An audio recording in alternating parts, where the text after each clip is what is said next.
Eh bien maintenant, dans une deuxième partie, après les apparitions, nous devons étudier le retentissement, l'importance historique mondiale de Fatima. Fatima est le destin du monde. Fatima est non seulement un appel individuel à la pénitence, à l'expiation, à la conversion des mœurs, à la récitation du chapelet, que sais-je. Fatima, c'est un grand dessein de miséricorde pour notre siècle.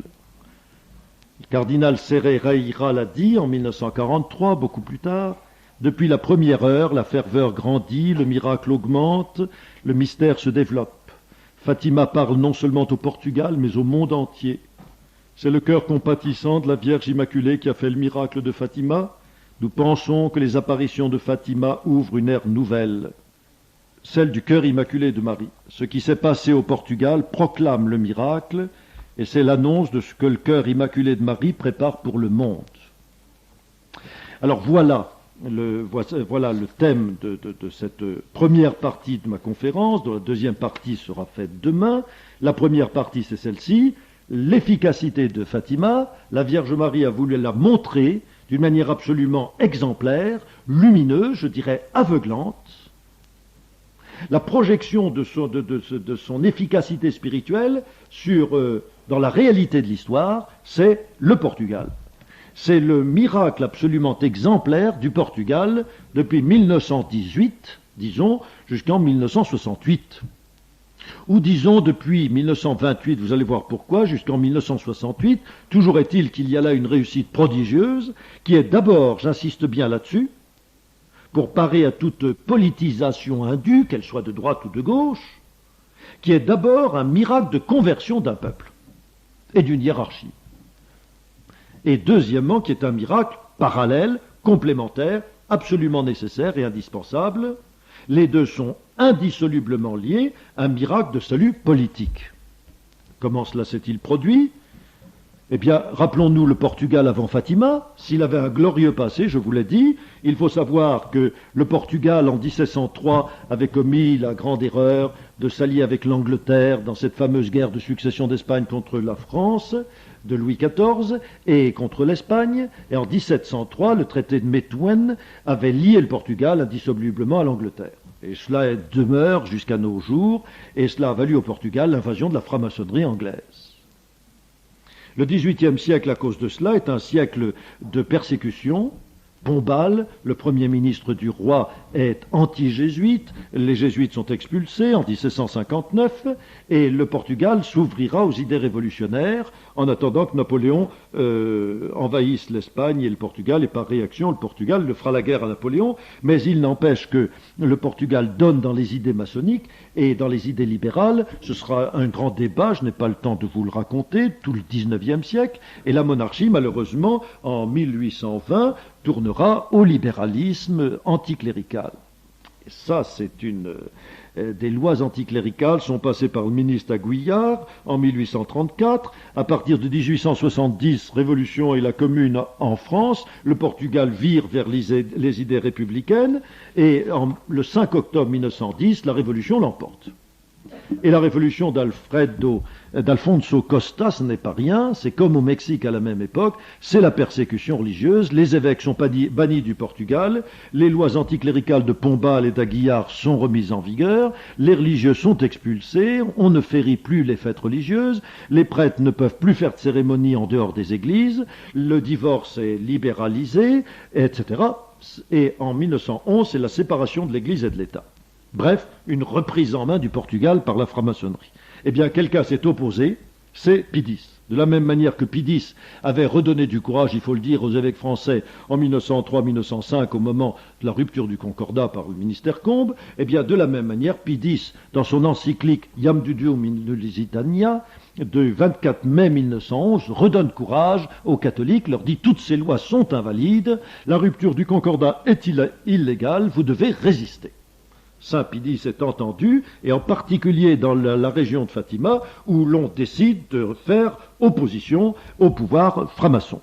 Les catholiques sont persécutés, mais ils font bloc derrière leur clergé, et ils représentent quand même l'immense majorité du peuple. Alfonso Costa, le premier ministre anticlérical, déclare « Dans 2 générations, le catholicisme sera complètement éliminé, grâce à la loi de séparation. » au même moment où Viviani en France disait « Nous avons éteint dans le ciel des étoiles qui ne se rallumeront jamais ». Vous savez qu'il est mort fou, et sa folie était de se promener dans sa chambre avec un cierge allumé. En fait, les anarchistes qui s'unissent pour détruire l'Église sont divisés entre eux, c'est la guerre entre eux, et Salazar dira plus tard, c'était un désordre qui n'était pas seulement un manque d'ordre, mais l'alliance de tous les éléments positifs de désagrégation, de ruine, de dissolution nationale. En face d'eux, la droite, catholique, légitimiste, se dresse.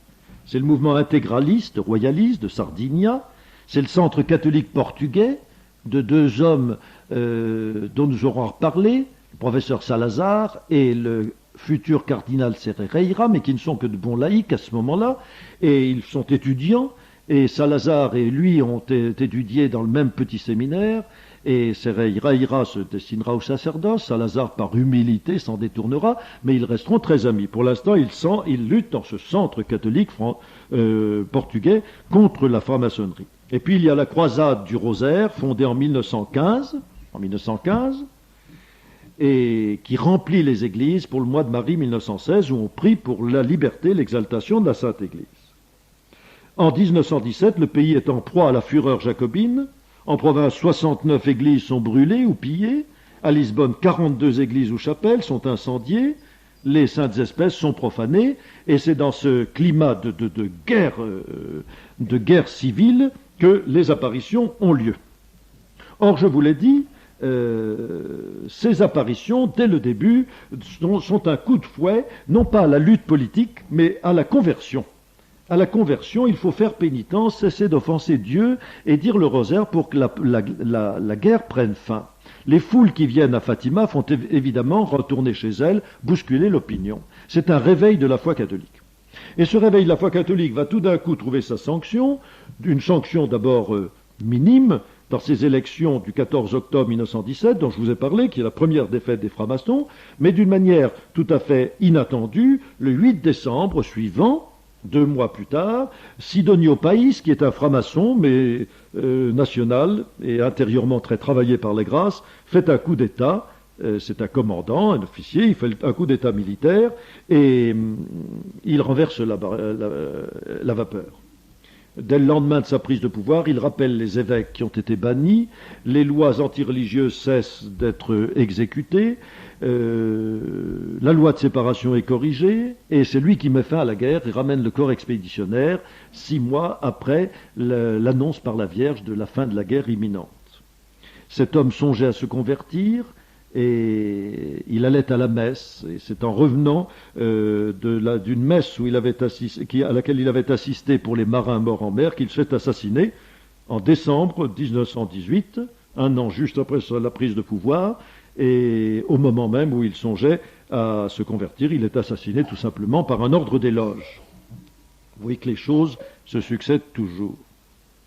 Alors ce meurtre est l'occasion d'un retour à l'anarchie, mais c'est une anarchie où l'Église commence à être respectée comme une grande force. On sent vraiment que ce sont les dernières convulsions du démon. Alors, à partir de ce moment, mettons 1918, le pèlerinage spontané à Fatima va prendre un très grand développement. Et c'est à partir de lui que le Portugal va respirer un air nouveau et que presque sans coup férir, si l'on peut dire, en 1927-28, un nouveau coup d'État va instaurer le régime, l'État nouveau, c'est la Révolution di Maio, où le général Carmona prend le pouvoir et appelle bientôt Salazar, Oliveira Salazar, comme ministre des Finances, puis ensuite comme Premier ministre.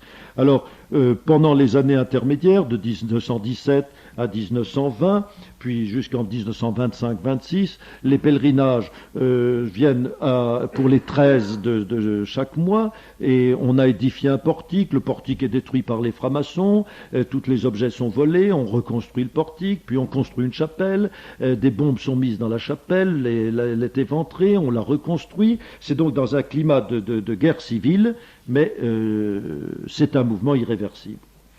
Monseigneur da Silva, à peine reconnu évêque de Leiria en 1920, fait une enquête et puis tout doucement achète le terrain à la famille parce que le terrain est piétiné, on ne peut plus rien en faire, et organise le pèlerinage.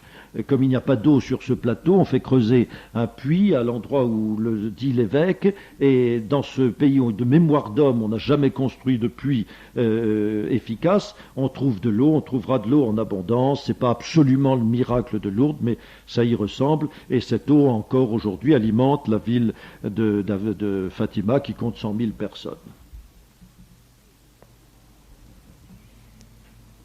Et le miracle portugais commence en 1926. Les évêques, en mai 1926, tiennent un conseil national, et c'est à la clôture, le jour même de clôture de cette réunion des évêques, le 28 mai, que le coup d'État militaire du général Carmona et du maréchal Costa chasse les francs-maçons du pouvoir, et ils n'y reviendront plus jusqu'à 1975. Vous voyez, c'est quand même 50 ans plus tard. On inaugure le chemin de croix, et puis on bénit la première pierre de la basilique, et en 1929, ce sont les grandes fêtes. Le 13 mai 1929, le gouvernement, le général Carmona, Salazar, d'autres membres du gouvernement viennent faire pèlerinage à Fatima, mettre le Portugal sous la protection de Notre-Dame. Le cardinal Cereira succède au cardinal Mendes Bello comme archevêque de Lisbonne, et l'autre était pas très favorable. Cereira l'est tout à fait, et en 1930, le 13 mai, il y a 300 000 personnes. 300 000 personnes, et le culte est officiellement approuvé par la hiérarchie et organisé. Les évêques consacrent le Portugal au Sacré-Cœur d'abord, en 1930. En 1931, c'est un pèlerinage d'action de grâce avec tous les évêques pour la paix retrouvée, pour la rénovation de l'État nouveau, et c'est la première consécration du Portugal au cœur immaculé de Marie. 300 000 pèlerins. Le Portugal se reconstruit d'une manière assez remarquable. Ce pays extraordinairement pauvre, au moins on n'assassine plus, et la religion est libre, et les gens respirent. Et c'est alors que la République, le Front populaire, sévit en Espagne, toute proche. Les évêques font alors, le 13 mai 1936, un vœu à Fatima, un vœu collectif pour demander la préservation du communisme athée. Cereira prononce des discours très fermes en disant que le communisme est l'œuvre de Satan, et il invite tous les Portugais à prier la Sainte Vierge que le Portugal soit exempt de cette guerre qui se déroule, vous le savez, à ses portes et qui va durer jusqu'en 1939. Et c'est ainsi que le Portugal est protégé de la lèpre communiste. Le 13 mai 1938, ils font un pèlerinage d'action de grâce à cause de la paix qui a été préservée. Il y a 500 000 pèlerins. En 1938 meurt Pie XI. Pie XII accède au souverain pontificat, et le 7 mai 1940, un concordat est signé entre l'État portugais et le Vatican. C'est le plus parfait des concordats que l'Église ait signé avec un pouvoir moderne. Le Portugal sera préservé de la guerre. Les finances sont rétablies. Vous savez que la première pensée de Salazar de revenu des finances, c'est de faire cesser l'inflation, parce qu'il considère que c'est un vol et une malhonnêteté, et de faire vivre le Portugal, comme il disait, quotidiennement, qu'il n'y ait pas tous les jours des coups de massue, des désordres, etc. La natalité est florissante, l'ordre et la paix règnent au Portugal et dans les colonies, et la conversion du pays se fait, et c'est surtout sur cela que je veux insister en terminant cette conférence. Le pèlerinage des temps héroïques a peu à peu augmenté. Maintenant, c'est un mouvement comme le mouvement du sang dans l'organisme qui ramène chaque 13 mai, juin, juillet, août, septembre, octobre, des centaines de milliers de Portugais qui viennent à pieds nus, qui se traînent sur les genoux jusqu'à la Capellinha, et ils viennent pour prier la Sainte Vierge, et ils repartent s'étant confessés et s'étant convertis. Eh bien, qu'est-ce que cela fait qu'en 8 ans, de 1934 à 1942, le nombre des religieux a quadruplé? En 1917, les sœurs Dorothée de Villars, chez qui Lucie avait été emmenée, n'avaient qu'un établissement au Portugal, et en 1934, ils avaient 15 grands établissements, des écoles, des orphelinats. De telle manière que le 13 mai 1942, à l'homélie de la messe des Noces d'Argent de Fatima, 25 ans plus tard, le cardinal Cereira dira, pour exprimer ce qui s'est passé ici depuis 20 ans, le vocabulaire portugais n'a guère qu'un seul mot, un miracle. Et Pie XII y consentira et parlera du miracle portugais. Voilà comment la Sainte Vierge a voulu montrer.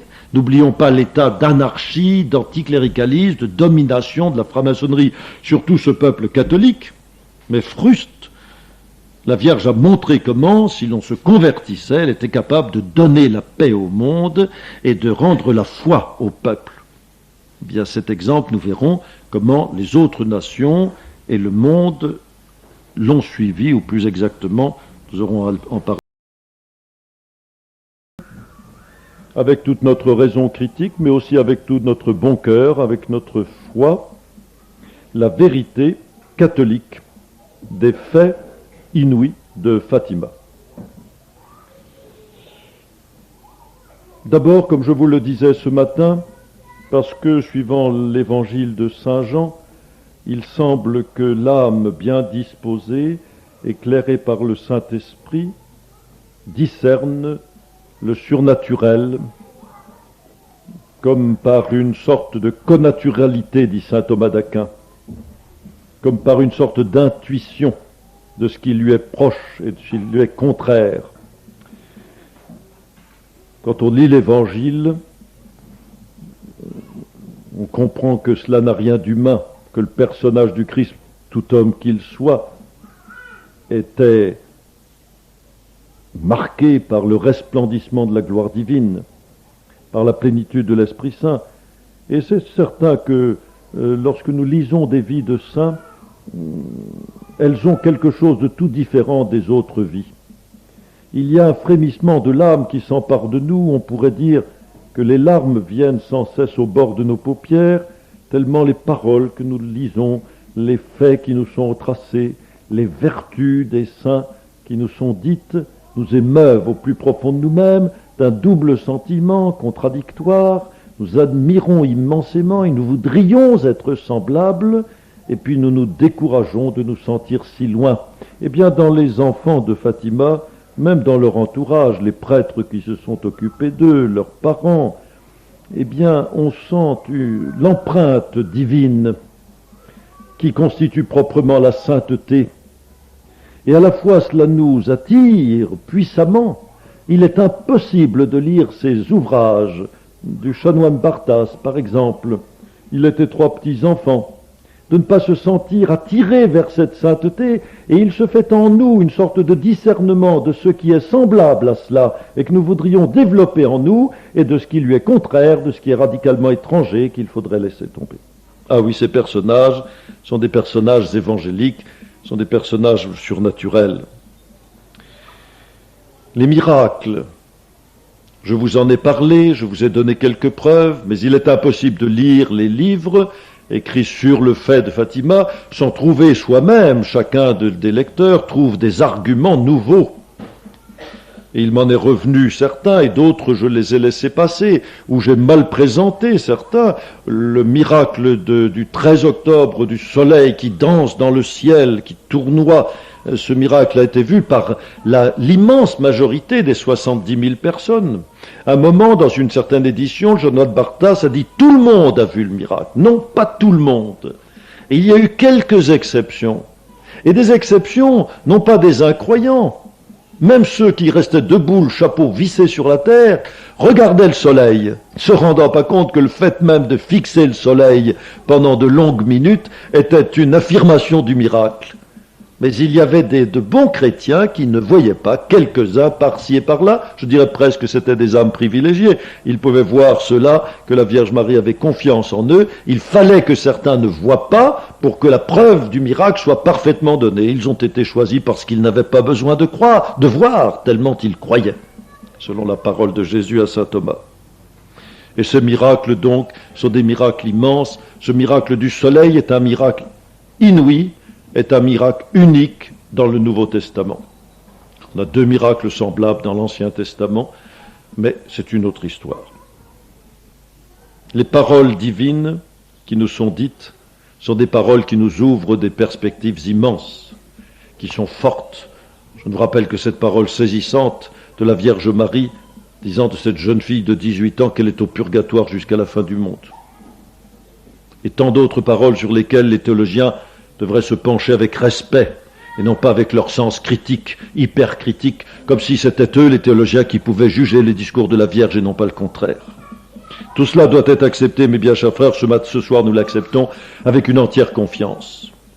Mais alors, voyez-vous, si c'était simplement cela, si c'était le pur surnaturel, il est vrai que Fatima rayonnerait sur les âmes saintes, que peu à peu Fatima, comme tant d'autres apparitions à travers les siècles, ferait du bien aux bons, mais laisserait les indifférents dans leur indifférence et les méchants dans leur méchanceté.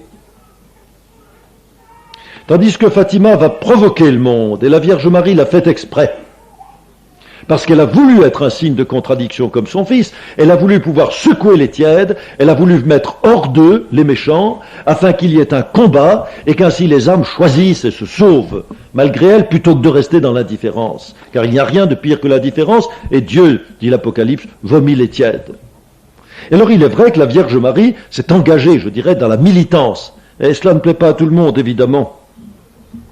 Et cela en commençant par donner des preuves de sa vérité. Et des preuves qui saisissent le monde, qui le prennent là où il est, chacun dans son souci. Ces pauvres Portugais étaient en souci parce que leur fils allait partir pour Verdun. Et dans le climat qui régnait au Portugal à ce moment-là, ce départ de la jeunesse pour aller se faire tuer sur un front lointain et étranger ne leur disait rien qui vaille. La Vierge Marie leur promet la paix. Si vous priez, vous aurez la paix.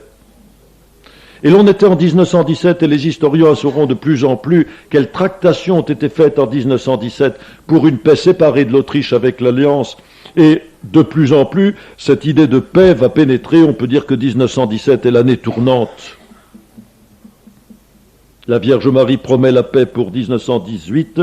Pour 1917, elle se prépare déjà, elle viendra en 1918 et le monde entier sera tiré d'une effroyable crainte, d'effroyables difficultés. Il se souviendra que la Vierge Marie lui a donné cette paix en réponse à sa prière. Mais je dirais que c'est une preuve d'efficacité tout juste bonne à amorcer la suite. Ça n'est pas fini. Et la deuxième preuve de son efficacité, et soyons bien certains que la Vierge Marie, qui est notre mère, est aussi notre reine, et qu'elle sait où elle nous conduit, ça a été la conversion du Portugal, et ça a été sa restauration.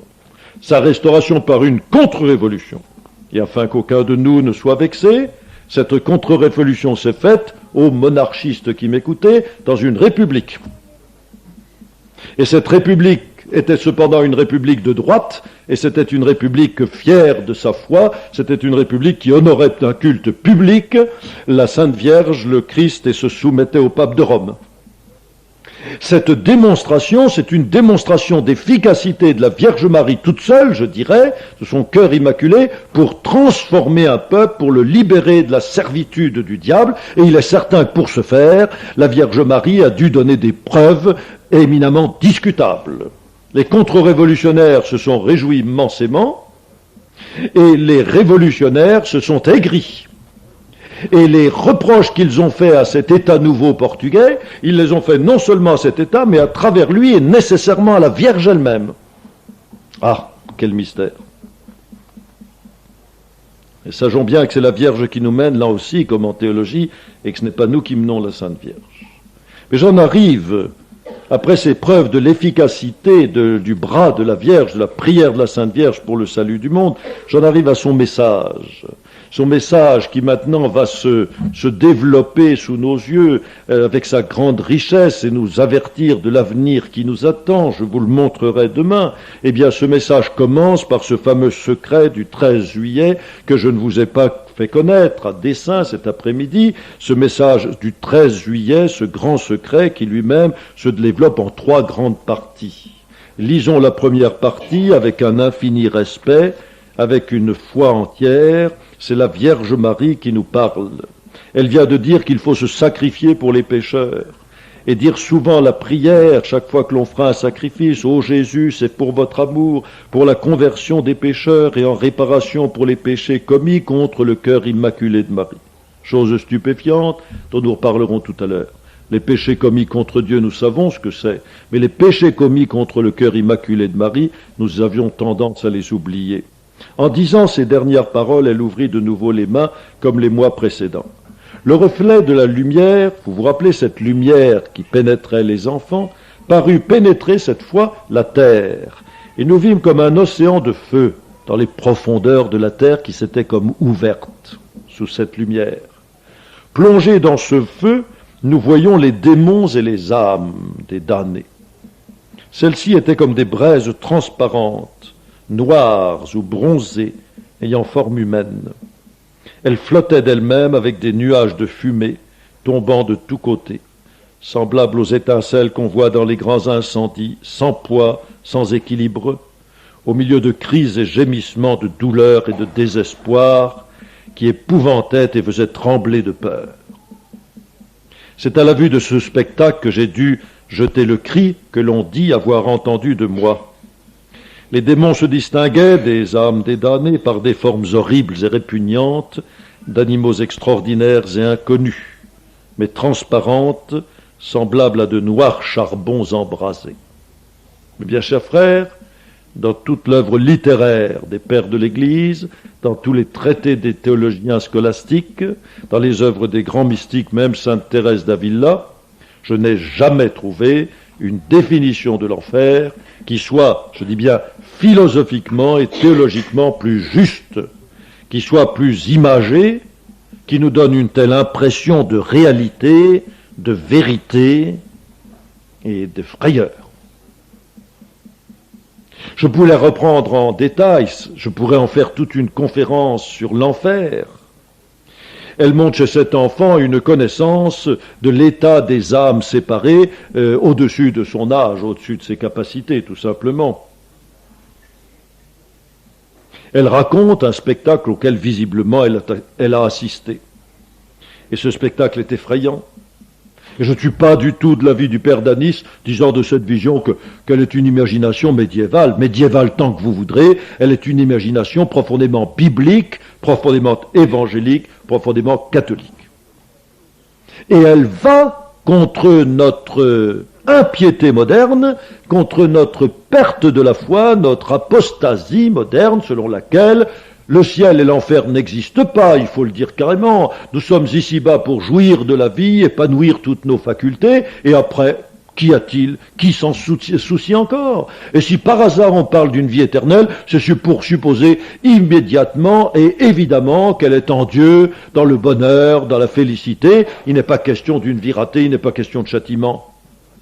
C'en est au point qu'un certain père Lombardi, qui avait sous Pie XII une grande cote qui était très à la mode et qui avait fondé un mouvement pour un monde meilleur, ce qui était souverainement équivoque d'ailleurs. Un monde meilleur, qu'est-ce que c'est?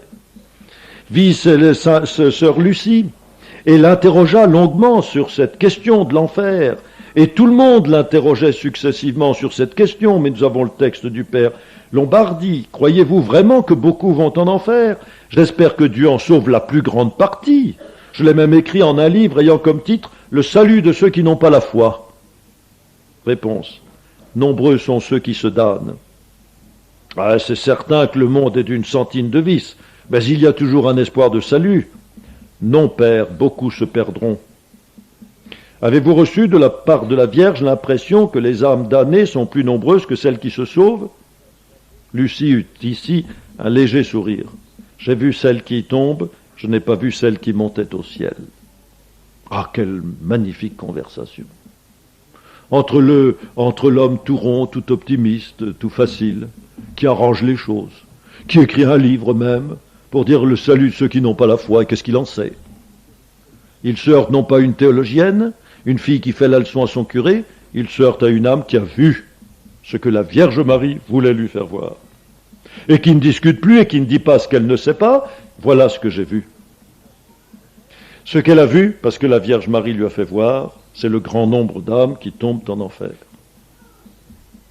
Elle ne peut pas dire s'il y en a plus qui montent au ciel ou moins, elle ne l'a pas vu. Et c'est un problème, c'est un calcul qu'il ne nous appartient pas de faire.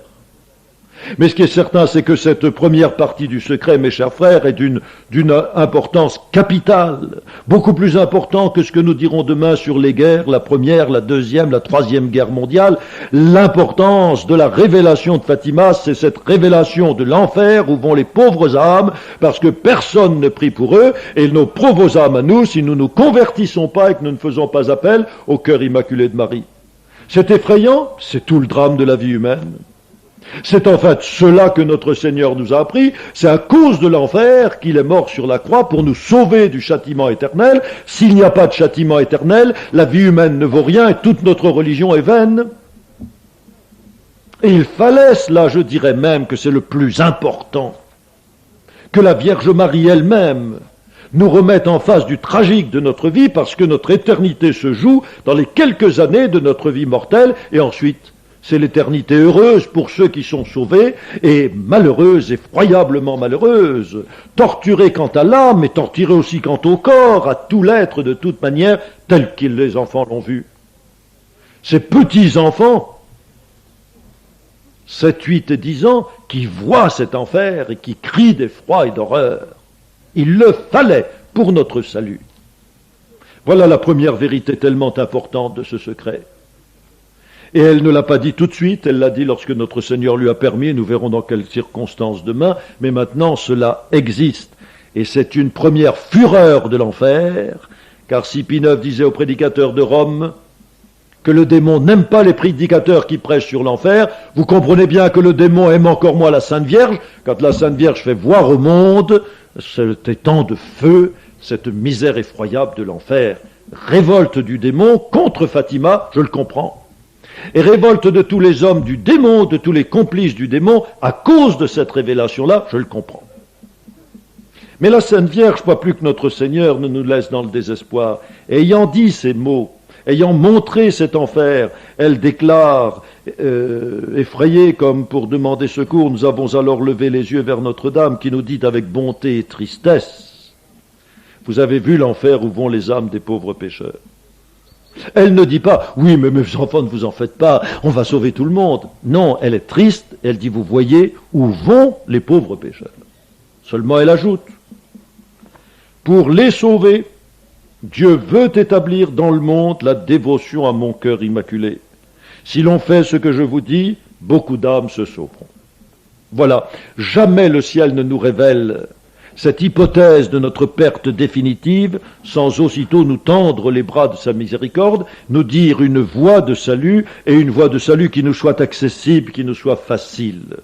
Eh bien, le bon Dieu révèle la faiblesse de son cœur, je vous le disais ce matin, je vous le dis aujourd'hui, notre Seigneur veut que nous honorions sa mère, veut que nous confions le souci de notre salut à notre mère, qui est la sienne, et afin que par derrière ces menaces, ce soit ses promesses qui l'emportent, que nous croyions à ses promesses, et qu'en nous fiant au cœur immaculé de Marie et sa puissance, nous soyons sauvés, et qu'en priant pour les pécheurs et nous sacrifiant pour les pécheurs, nous offrions nos pauvres prières et nos sacrifices au cœur immaculé de Marie, parce que c'est elle qui détient la clé de notre salut. C'est la deuxième partie de ce secret.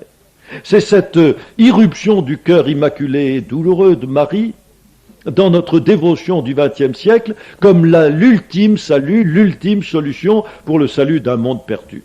Ce soir, il faut que nous restions à cette préoccupation toute spirituelle.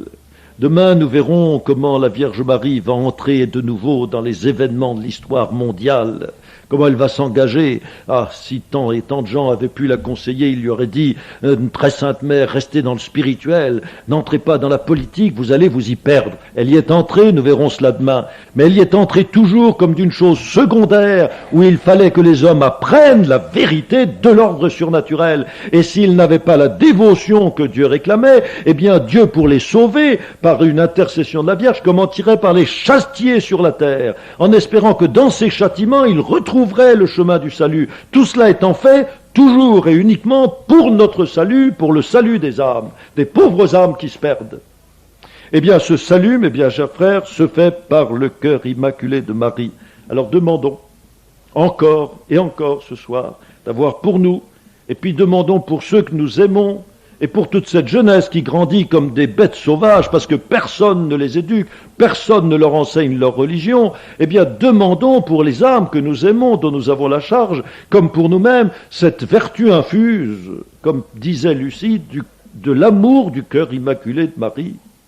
Ce sentiment de tendresse qui faisait que Jacinthe, à la fin de sa vie, ne cesserait de répéter « Cœur immaculé de Marie, sauvez-nous, cœur immaculé de Marie, je vous aime ». Elle aimait le cœur immaculé de Marie, et comme à la folie. C'était un amour sensible, c'était un amour joyeux, c'était un amour confiant, du cœur au cœur. C'était une ardeur de l'âme qui fait qu'elle se trouvait bien dans le cœur de sa mère, et qu'elle avait hâte d'aller la retrouver, et qu'il n'y avait qu'une chose qui, pour ainsi dire, la retenait encore sur la terre, c'était par ses souffrances, unies aux souffrances de Jésus et de Marie, de sauver ces pauvres âmes qui vont en enfer. Si nous pouvions être un peu dévorés de ce zèle, eh bien nous ferions tout pour le triomphe du cœur immaculé de Marie et pour la conversion des âmes. Ce soir, pour nous qui faisons cette retraite, il y a deux idées majeures qui doivent nous solliciter, nous prendre tout entier. Le triomphe du cœur immaculé de Marie parce qu'elle est notre mère et qu'elle le mérite bien et que Jésus le veut. Puis le salut des âmes parce que ce cœur maternel le désire et parce que nous le désirons par ardeur d'art de charité pour le prochain. Ces deux choses viendront. Et je termine là-dessus. Je passe sur tout ce que nous dirons demain et qui concerne le monde, l'immense monde où se livre un combat d'apocalypse entre la Vierge Marie et Satan. Je termine là-dessus la fin de ce secret dont je vous dirai le reste demain pour ce qui est connu et même ce qui est inconnu, mais à la fin, mon cœur immaculé triomphera. C'est une certitude inconditionnelle. Nous avons besoin aujourd'hui, dans cette panique où nous sommes, de cette certitude absolue qui nous a été donnée par la Vierge Marie. À la fin, mon cœur immaculé triomphera. Ce qui veut dire que la Vierge sera aimée, honorée, glorifiée, sanctifiée dans le monde entier, sans que le démon n'y puisse rien. Ayant arraché toute l'humanité au sortilège du démon et à ceux qui tiennent l'humanité esclaves du démon. Alors, la politique n'est rien qu'un champ clos entre la Vierge Marie et le démon. Et demain, cette politique, comme tout le reste, sera assujettie à la puissance du Christ par le doux rayonnement du cœur de Marie. Nous terminons dans ces paroles de joie et d'allégresse et dans notre salut du Saint-Sacrement. Nous regarderons la Sainte Hostie, nous croirons, nous adorerons, nous espérerons et nous aimerons. Et nous dirons que nous sommes là pour croire et adorer, espérer et aimer pour tous ceux qui ne croient pas, qui n'adorent pas, qui n'espèrent pas et qui n'aiment pas. Et bien que nous soyons effrayés par cette vision de l'enfer, par cette vision de tant d'âmes qui se perdent et de ce monde qui va à la folie de sa perdition éternelle, nous aurons quand même confiance en Jésus et en Marie, au divin cœur de Jésus et de Marie, parce qu'ils nous ont promis qu'à la fin, ils triompheraient. Et que peut-être de nos yeux, nous, cette génération-ci, si cruellement éprouvée, nous verrons ce triomphe du cœur de Jésus et du cœur de Marie pour notre joie, pour notre salut et celui du monde entier. Ainsi soit-il. Au nom du Père, du Fils et du Saint-Esprit, ainsi soit-il.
Juste frayeur.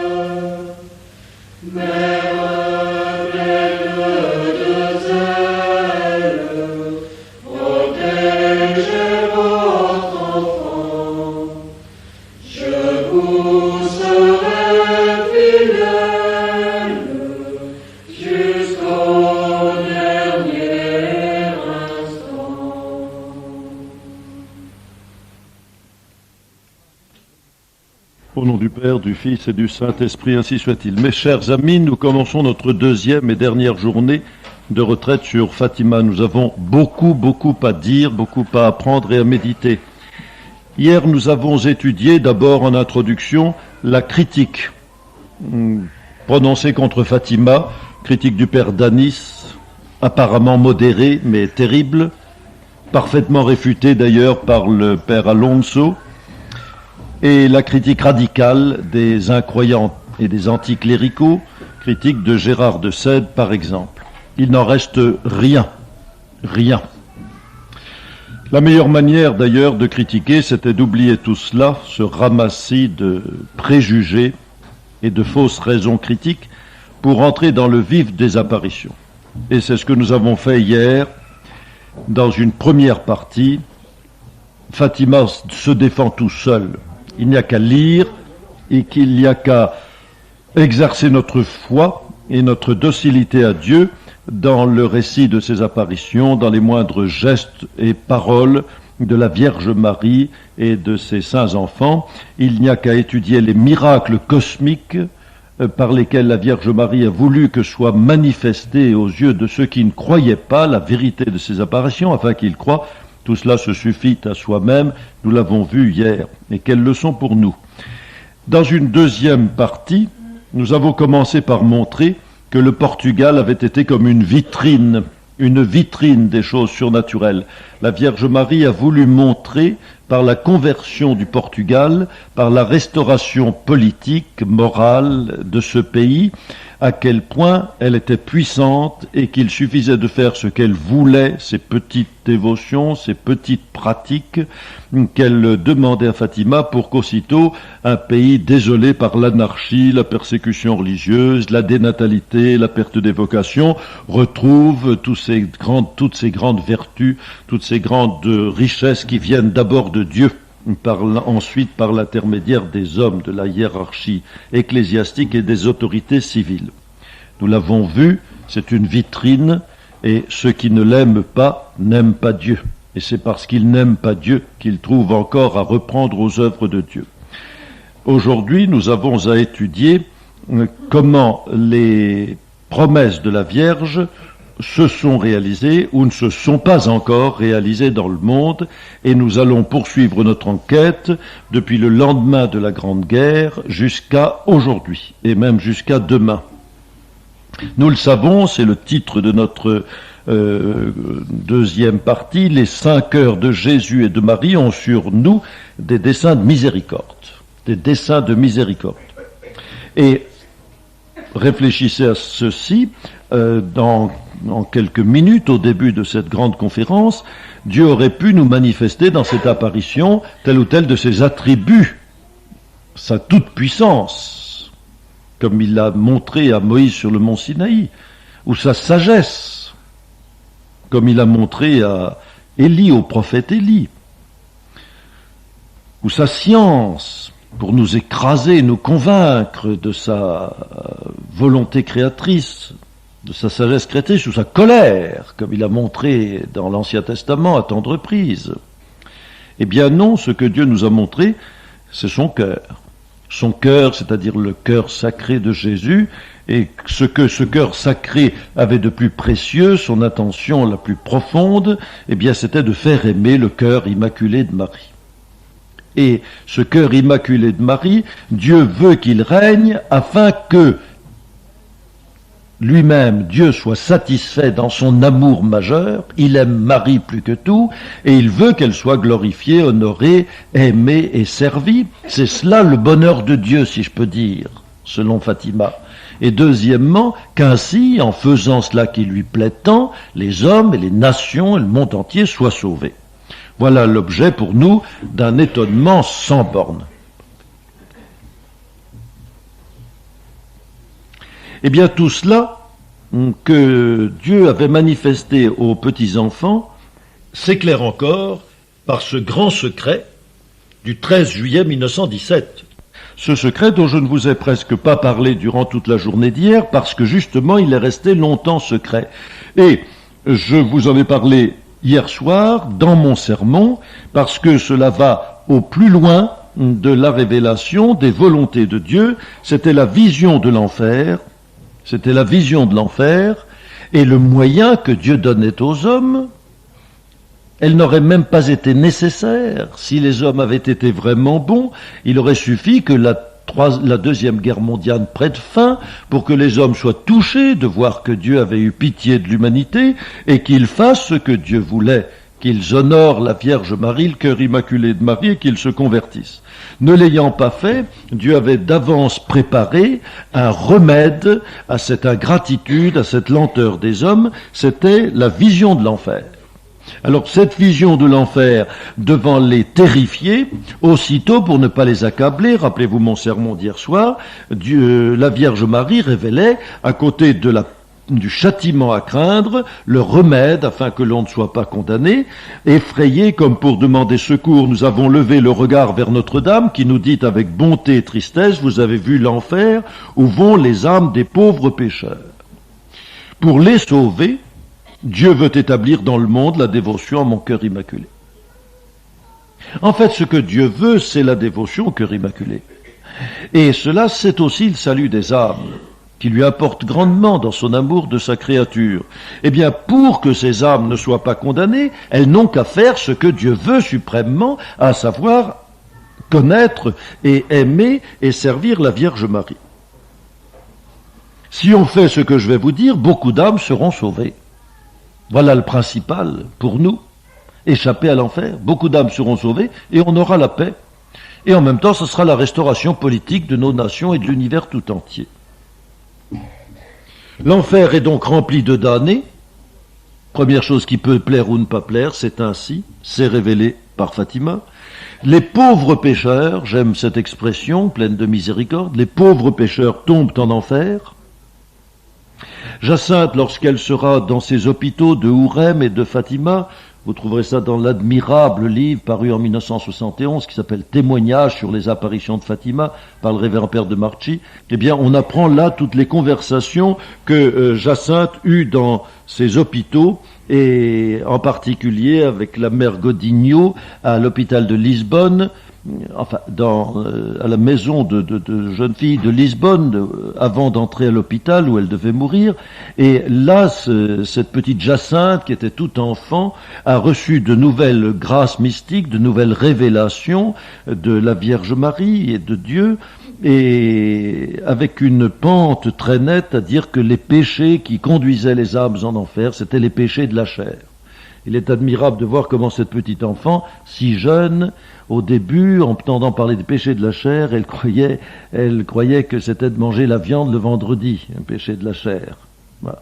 Et la Vierge Marie a certainement voulu que ce soit cet enfant qui est mort à l'âge de 10 ans à peine, que ce soit cet enfant qui prévienne le monde, que c'est par les péchés de la chair que les plus grands nombres d'âmes se perdent, parce que cet enfant ne pouvait pas dire qu'elle était obsédée sexuelle, et dans toute sa pureté, sa candeur d'enfant, eh bien, elle avait reçu ce message particulier. Ces pages sont à lire, les recommandations de cet enfant sont tout à fait admirables, et elles dégoûtent des péchés de la chair, en montrant le péril de damnation qu'encourent ceux qui s'y livrent. Voilà un message qu'il ne faut pas effacer, nous en reparlerons dans notre sermon tout à l'heure.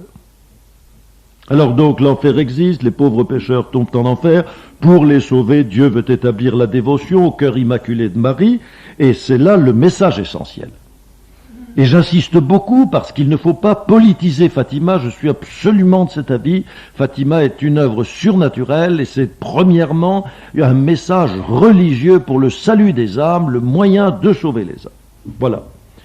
Les faire échapper à l'enfer, les conduire au ciel en honorant la volonté suprême de Dieu qui est de voir le monde proclamer la royauté du cœur immaculé de Marie.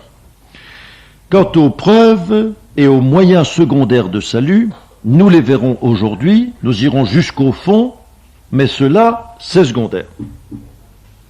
Or, le message de Fatima est de 1917, au moment où des pourparlers de paix s'engagent. En 1918, c'est la paix.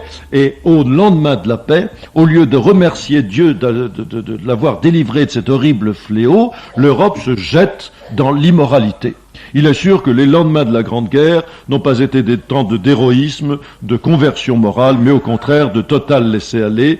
L'entre-deux-guerres se résume pour nous dans une décadence de nos pays d'Europe, et en particulier, on peut le dire, de la France. Alors, la Vierge est revenue. Et voilà ce que l'on connaît mal, c'est que cette Lucie, qui était en train de se faire religieuse, qui entrait chez les sœurs de Dorothée à Pontevedra pour son postulat, a eu de nouveau des apparitions. Et c'est de cela que nous devons parler, car ces apparitions n'ont pas d'autre but que de donner de nouveaux moyens, de nouvelles lumières, de pousser cet enfant à faire l'œuvre qui lui avait été promise en secret le 13 juin 1917, cette œuvre qui était de répandre le message de Fatima, de faire que le monde enfin accepte la dévotion au cœur immaculé de Marie. Et donc elle devait être un soldat de cette œuvre tout au long de sa vie. Et elle l'est encore. Que s'est-il passé? Il faut que je résume, mais c'est bien dommage. Dans son noviciat de Pontevedra, c'est le 10 décembre 1925, elle a une apparition. Le 10 décembre 1925, la très sainte Vierge m'apparut, à côté d'elle, portée par une nuée lumineuse, l'enfant Jésus. La très sainte Vierge mit la main sur mon épaule et me montrant en même temps un cœur entouré d'épines qu'elle tenait dans l'autre main. On n'aurait pas inventé cela, n'est-ce pas? On aurait cru que la Vierge montrerait son cœur à l'endroit du cœur. Non, son cœur, elle le tient dans sa main. En même temps, l'enfant Jésus me dit « Aie compassion du cœur de ta très sainte mère, couvert des épines que les hommes ingrats lui enfoncent à tout moment sans qu'il y ait personne pour faire un acte de réparation afin de les retirer. » Donc le cœur de Marie est percé d'épines et les actes de réparation retirent ces épines, soulagent le cœur de la Vierge Marie. Ensuite, la Vierge Marie me dit « Vois ma fille, mon cœur entouré d'épines que les hommes ingrats lui enfoncent à tout moment par leurs blasphèmes et leurs ingratitudes. » On dit « Mais c'est copié du message de Parel Monial. » C'est vrai qu'à Parel Monial, il s'agissait du cœur immaculé, du cœur sacré de Jésus, et qui était blessé par les ingratitudes des hommes et leurs blasphèmes. Maintenant, c'est le cœur immaculé qui nous est montré souffrant des mêmes peines. « Toi, du moins, cherche à me consoler, et dis que tous ceux qui, durant 5 mois, le premier samedi, se confesseront, recevront la Sainte Communion, réciteront le chapelet, me tiendront compagnie pendant 15 minutes, en méditant les 15 mystères du rosaire, en esprit de réparation, je promets de les assister à l'heure de la mort avec toutes les grâces nécessaires au salut de leur âme. » Voilà. Notre Seigneur fait davantage. Et la Vierge sera consolée si les chrétiens obéissent à cette voie qui leur demande cette dévotion des 5 premiers samedis du mois. Chose touchante, cette pratique de la communion des premiers samedis du mois avait été précisément recommandée, accompagnée d'une indulgence plénière à ceux qui les accomplissaient 12 fois de suite par Saint Pidis, le 13 juin 1912. On est heureux de voir, là encore, le ciel venir comme à la rescousse ou confirmer les décisions d'un pape, et de quel pape? Saint Pidis. Comme à Lourdes, la Vierge Marie était venue confirmer les déclarations infaillibles de Pie IX. C'était déjà la dévotion réparatrice, puisque le pape accordait une indulgence plénière à ceux qui accompliraient le premier samedi de n'importe quel mois des exercices spéciaux de dévotion à l'honneur de la Vierge Marie Immaculée, en réparation des blasphèmes dont son nom et ses prérogatives sont l'objet. C'est absolument, Fatima applique absolument la décision de Pie X. Alors c'était dans ce temps-là la pratique des 15 premiers samedis, mais notre Seigneur a expliqué à Lucie pourquoi il ne serait plus que de 5. C'est vrai, ma fille, que beaucoup d'âmes communient, mais peu vont jusqu'au bout, et celles qui persévèrent le font pour recevoir les grâces qui sont promises. Les âmes qui font les 5 premiers samedis avec ferveur, et dans le but de faire réparation au cœur de ta mère du ciel, me plaisent davantage que celles qui en font 15 tièdes et indifférentes. Alors voilà, résumons, nous sommes dans une atmosphère pleinement catholique d'autrefois. Et dans ce catholicisme d'autrefois, on aimait les petites pratiques de dévotion. Je dis bien petites parce que c'est le mot même que notre Seigneur emploiera avec Lucie. Des petites pratiques de dévotion. Oui. Pour une petite réparation. Et vous, pour notre XXe siècle, qui veut que des grandes choses, ben non. Petite pratique, petite dévotion, petite réparation, et tout cela pour obtenir le grand salut de nos âmes. C'était en 1925. Lucie rend compte de l'apparition à sa supérieure, à Monseigneur da Silva, son évêque. Donc ne disons pas que c'est des inventions de 1940. Elle en a rendu compte à des personnes qui ont vécu des années et des années. Monseigneur da Silva va vivre jusqu'en 1957, pardon. Et il en témoignera.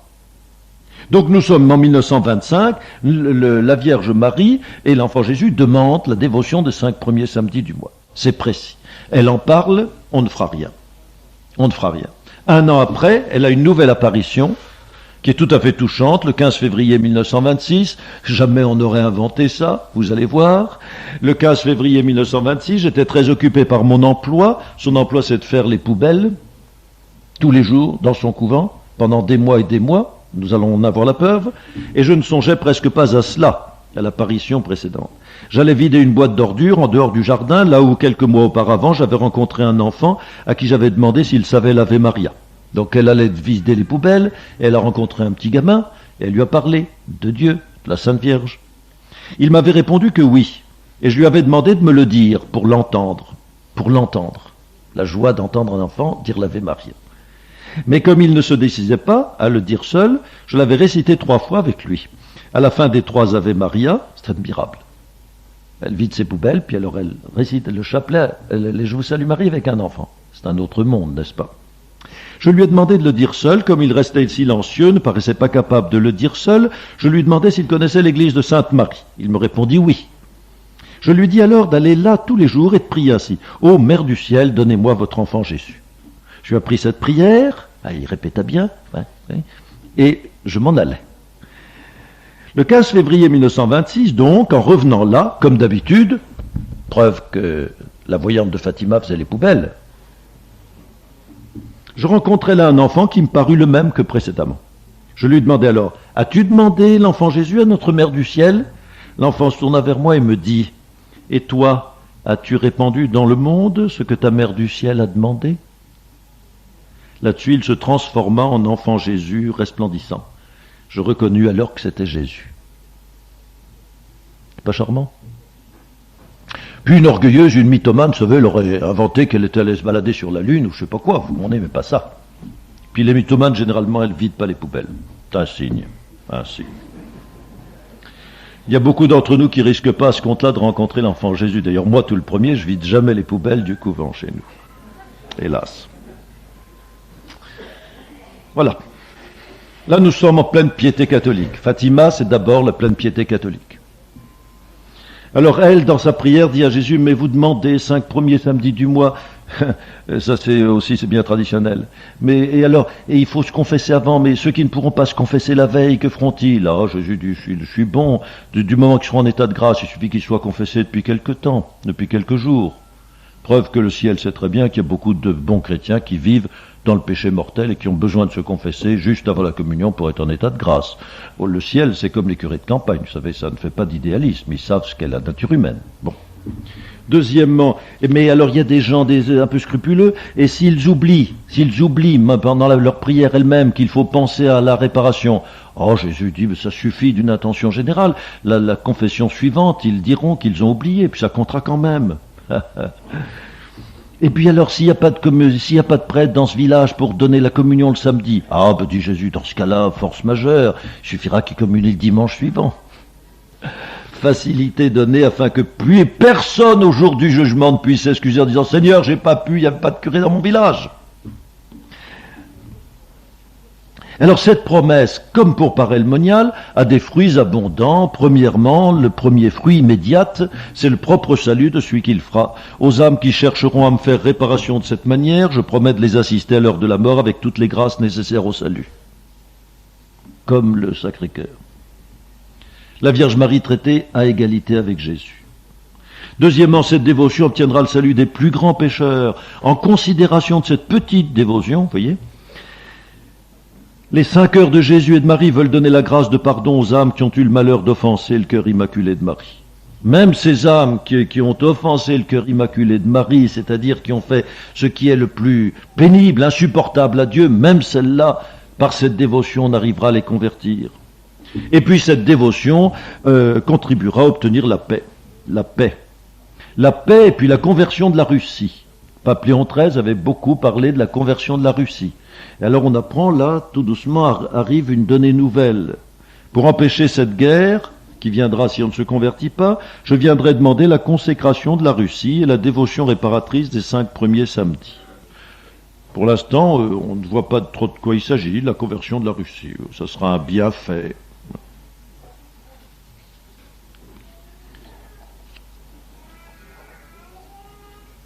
La réparation au cœur immaculé de Marie pour les blasphèmes et les ingratitudes pour lesquelles elle est offensée.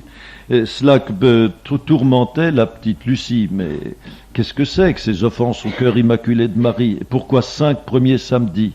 Alors un jour, notre Seigneur lui a répondu.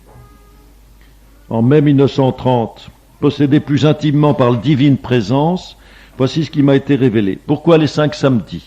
Ma fille, le motif est simple, il y a 5 espèces d'offenses et de blasphèmes proférés contre le cœur immaculé de Marie. Les blasphèmes contre l'Immaculée Conception, contre sa virginité perpétuelle, contre sa maternité divine, en refusant en même temps sa maternité humaine universelle. Les blasphèmes de ceux qui cherchent publiquement à mettre dans le cœur des enfants l'indifférence et le mépris ou même la haine à l'égard de ma mère immaculée. Les offenses de ceux qui l'outragent directement dans ces saintes images. Il y a certains théologiens, certains évêques, certains prêtres, première, deuxième, troisième, quatrième, cinquième blasphème, ils ont tout ça sur la conscience, aujourd'hui. Et pas 1 et 2, mais des milliers. Voilà, ma fille, le motif pour lequel le cœur immaculé de Marie m'a inspiré de demander cette petite réparation. En considération de celle-ci, d'émouvoir ma miséricorde. C'est la Vierge qui intervient. Dit oui, je suis très blessé, Seigneur, mais pardonnez-leur quand même, donnez-leur un moyen. Cette petite réparation pour émouvoir ma miséricorde, pour pardonner aux âmes qui ont eu le malheur de l'offenser. Elle intervient pour que je pardonne aux âmes qui ont eu le malheur de l'offenser elle, parce qu'elle sait que ça m'est insupportable, mais si c'est elle qui le demande, alors je ferai miséricorde. Quant à moi, quant à toi, cherche sans cesse par tes prières et tes sacrifices à émouvoir ma miséricorde à l'égard de ces pauvres âmes. Alors, qu'est-ce qui se passe? 1927. Eh bien, on ne fait rien. Monseigneur da Silva ne fait rien. Bien sûr, dans le couvent, Lucie écrit une tellement belle lettre à sa mère prieure pour qu'on fasse les samedis, et la mère prieure accepte. Il y a des sœurs, comme ça, comme à Paray-le-Monial, un peu, quelques personnes, à droite et à gauche. Lucie insiste auprès des autorités, elles ne feront rien. Rien. Rien. Rien. Alors, alors Dieu dit à Lucie, on va aller un peu plus loin, puisque ça ne leur suffit pas. Soyons bons. Et le 17 décembre 1927, je me rendis auprès du tabernacle pour demander à Jésus comment je pourrais satisfaire à la demande qui m'avait été faite.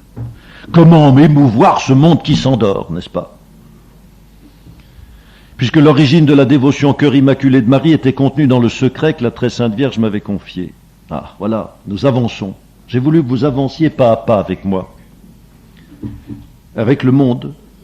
Parce qu'enfin, elle demandait, n'est-ce pas, cette réparation au cœur immaculé. Mais pourquoi? Pourquoi? Alors, il y avait un secret. Et si on disait le secret, peut-être que ça les aiderait. Jésus me fit entendre clairement ces paroles. Ma fille, écrit ce qu'on te demande et tout ce qui t'a été révélé par la très sainte Vierge dans l'apparition où elle t'a parlé de cette dévotion. Écris-le. Alors,